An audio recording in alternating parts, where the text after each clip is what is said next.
Is Africa safe to go to?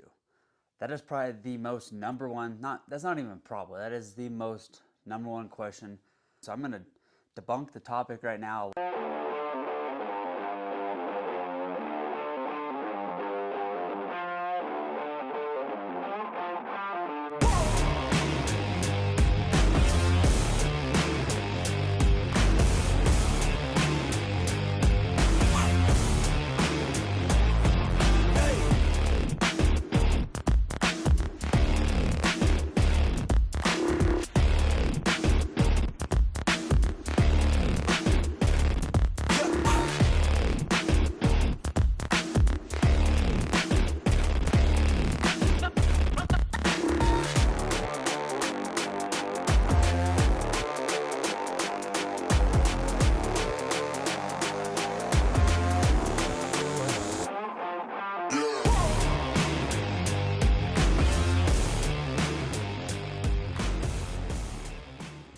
Is Africa safe to go to? That is probably the most number one, that's not even probably, that is the most number one question that people ask when they first hear you come back from Africa, first see you planning a trip going to Africa, if they've never been, or if they've never done like the common research to go into looking if Africa is safe. And so I'm going to debunk the topic right now. A lot of people are like, "Oh my God, you're going to Africa? Is it safe or whatever?" Um, and so I'm going to talk about that today. I'm going to talk about, is Africa safe? And there's so many different ways to look at it, and there's so many different opinions and perspectives to look at, because some people, what's safe to some people isn't safe to other people. It just all depends. And first off, I don't want you not booking a safari because you think it's not safe. Primarily, we're gonna, whole of Africa. Let's just start there. The whole of Africa, there is places that you probably shouldn't go to. Places like Somalia, places like Sudan. A common place that was hunted recently would be Burkina Faso. They've had a bunch of issues there lately. They had a hotel that was blown up in 2016, I believe. Um, an ISIS group is there, but it's it's the common thing for people to think just because there's some issues in one place, the whole continent's bad. Well, to me, if you think of that, that means North America is, and the USA is, a horrible place to go to, and I'll get into that in a minute.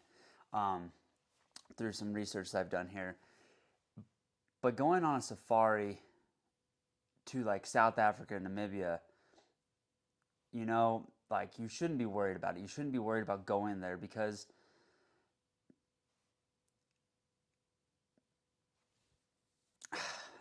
okay, everywhere, let's just start here. Everywhere there's going to be good and bad places, no matter where you're at in the world, no matter if it's here in the United States, whether it's in Australia, New Zealand, Africa, Asia, Europe, no matter where you go, or even within states here in the United States, no matter where you go, there's bad parts of the country, bad parts of the provinces, states, whatever. There's bad parts that you don't want to go to. It's everywhere. Um, and first and foremost, when you go on these safaris, no outfitter in his right mind is going to be operating a safari in the bad part of the area. Like Johannesburg, there's a lot of crime in Johannesburg, but it's going to be area to area. Probably after dark, like there's just things that you're not going to do during your safari that are going to put you in harm's way. Your outfitter's not going to do it because this is their livelihood. They're going to be wanting to make sure you have a good experience. They don't want to be robbed in the process. They don't want to have anything happen to them or their family or you or your family while you're there. So you just got to think, okay, these guys are not intentionally going to take us into a bad place. You know, here in North America, there's a lot of things that have happened over the last 10, 15 years. You can go to the movie theater and get shot. You go to school and get shot. Like, there's just concerts. Like, you know, you didn't go to the concert thinking, oh, today it's going to be dangerous there. That's the point, is what I'm getting at, is none of these outfitters are going to be taking you to an intentionally dangerous area. They're not going to be taking you into bad parts of the country, bad parts at night. And for the most part, these outfitting hunting camps are going to be far off the beaten path. even within South Africa, they're not right in town. Like they're out of town a little bit, and especially in South Africa, a lot of them are private game ranches, high fenced gates. So I mean, there's some precaution to even like there's some barriers to entry to get into the properties. So it's not like you guys are going to a war-stricken area. And yeah, so I'm here on travelstate.gov, which is where you get on to see the status of travel to these countries. So I'm just going to put in South Africa real quick.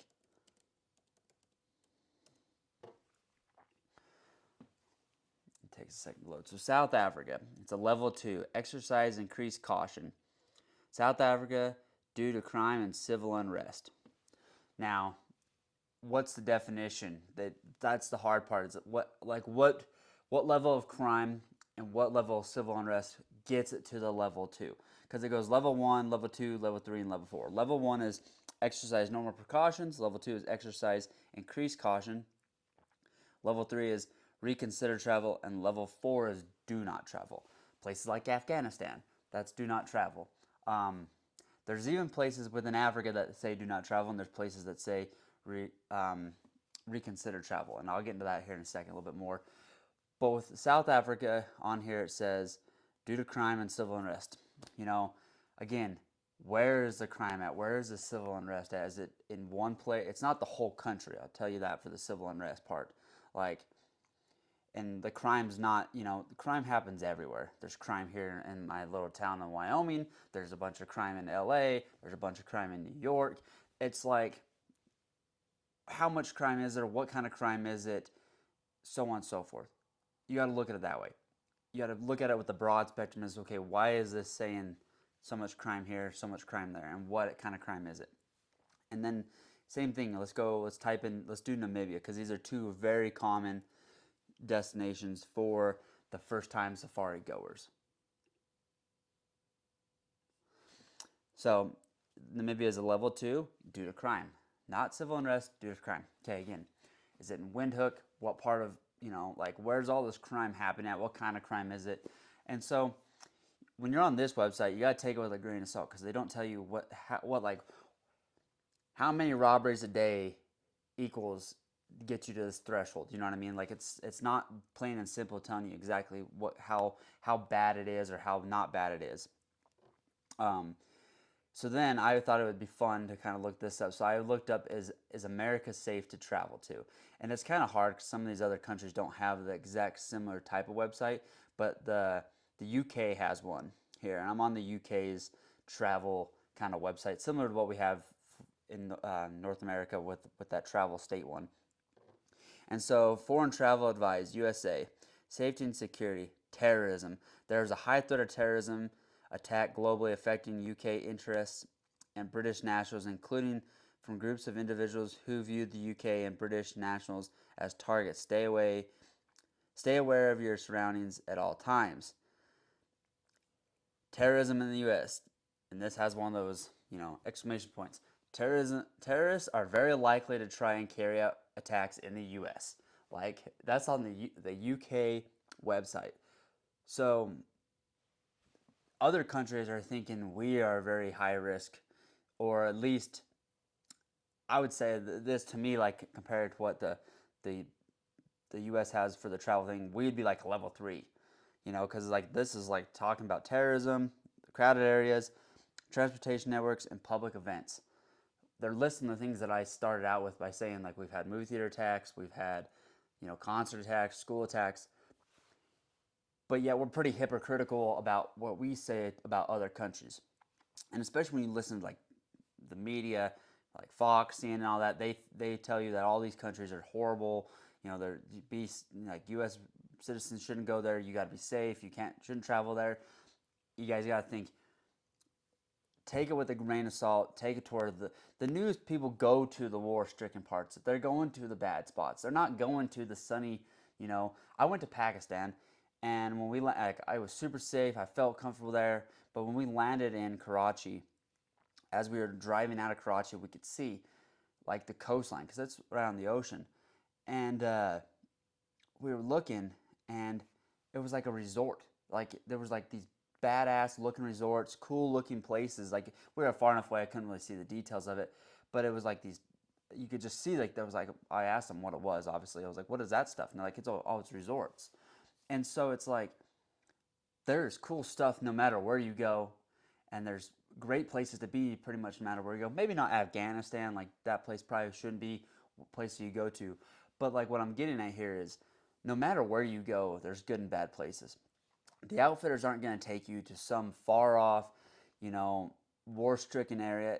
There is some places that you're going to go to that maybe aren't as great to visit. Maybe Pakistan wasn't a great, destination. Like it was a great destination for where I was going, but maybe tourism wise, it might not be as great for us American citizens. And so you just got to take that with a grain of salt, where you're going, what you're looking for.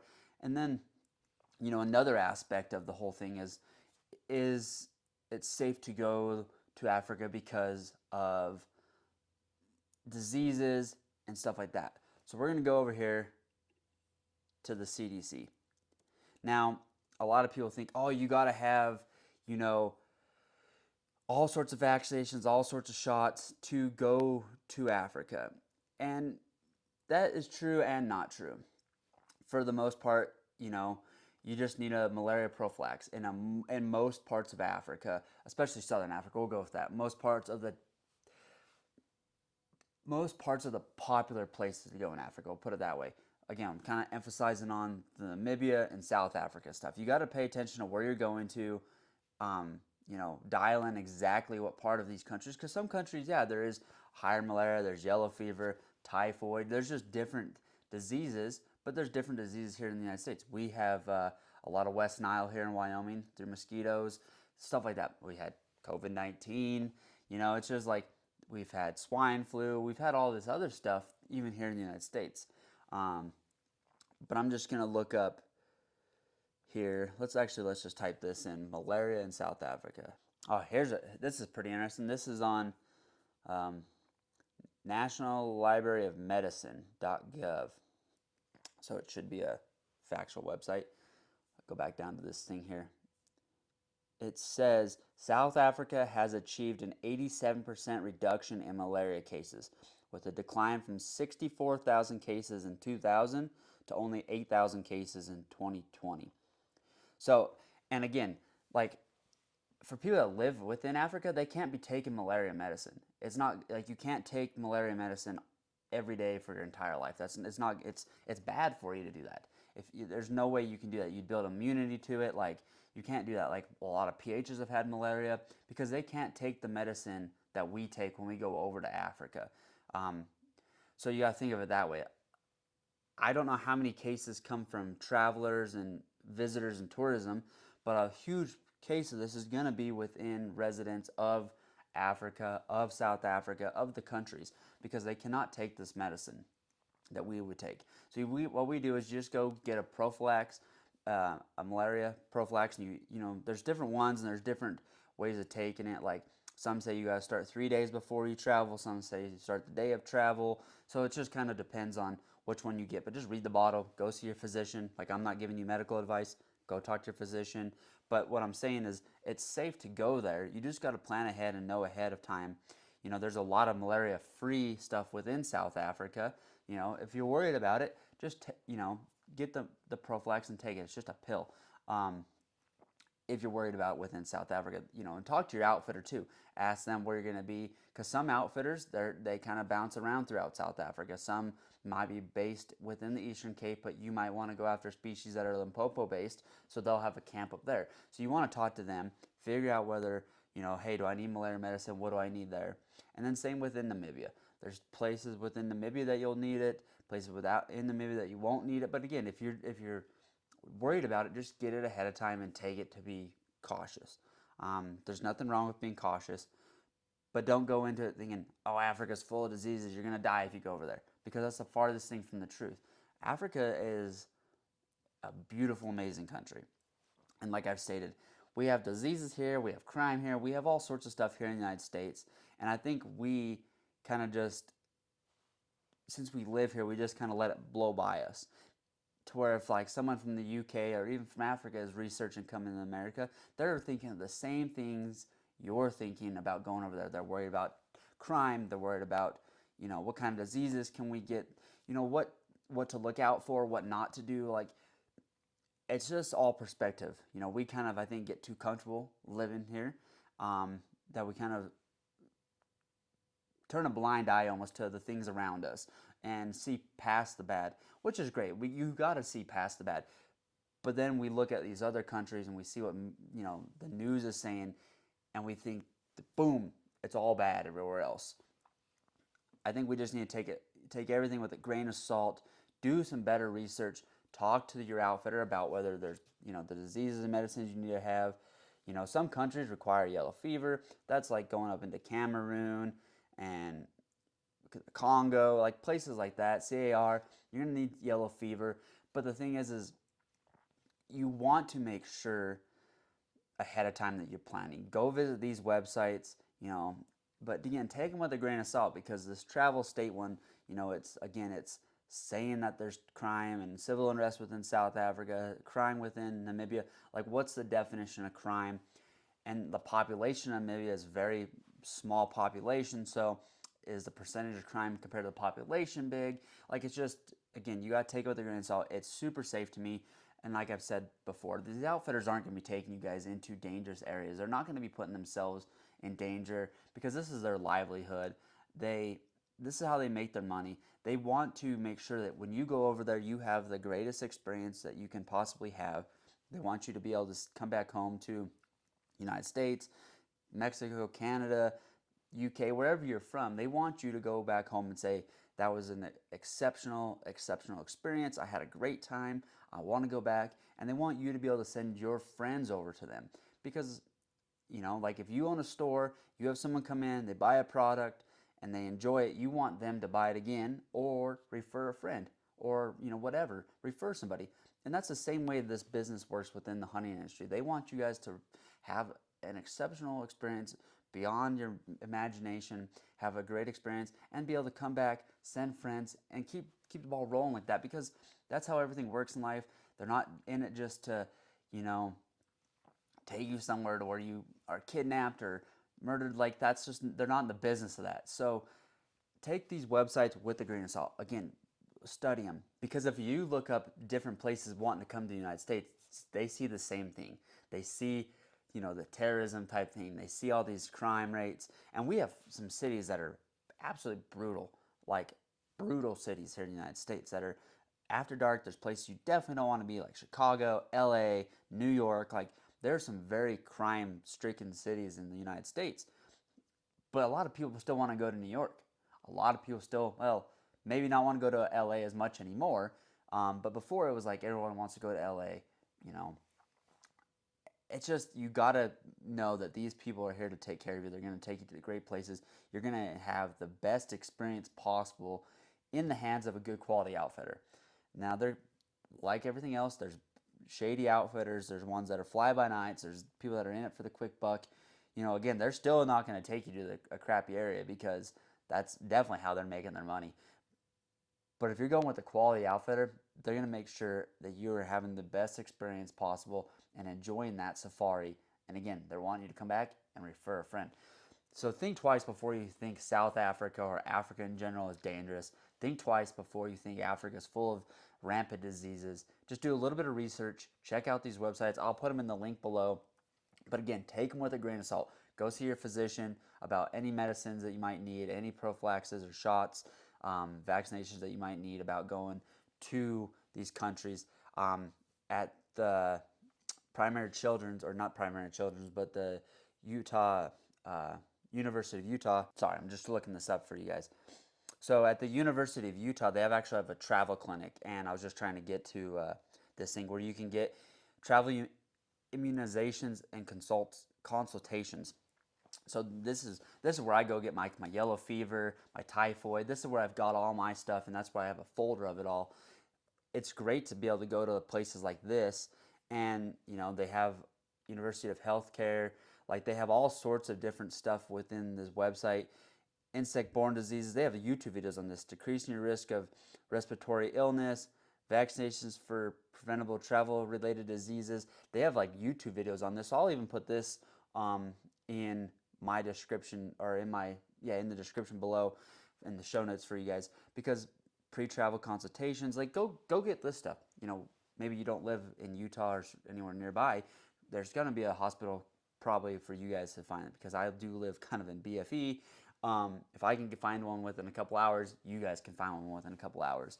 So just, you know, be prepared, be caught. You know, use your Google skills, talk to previous guys that have went on the hunts. But again, don't count Africa as the most dangerous place in the world. Don't count Africa as the most disease-stricken places in the world, because it couldn't be further from the truth. Again, I suggest if you want to go on a safari, you do the research and make it happen, because life is too short to just be wishing and dreaming. Go enjoy Africa. It's my favorite place to go to. And if this video answered any questions for you, please share it with a friend. Go check out my simsafaris.com. I have my Safari 101 free course on there. I have my Plan a Safari free ebook. I have my Tipping Safari guide, which is a free ebook as well, and much, much more, along with outfitters that I truly trust and would send my best friends to. People that I know would take care of you. It's all for free. Go check it out there at simsafaris.com. Make sure you subscribe to the channel here, share it with a friend, and stay tuned for the next video.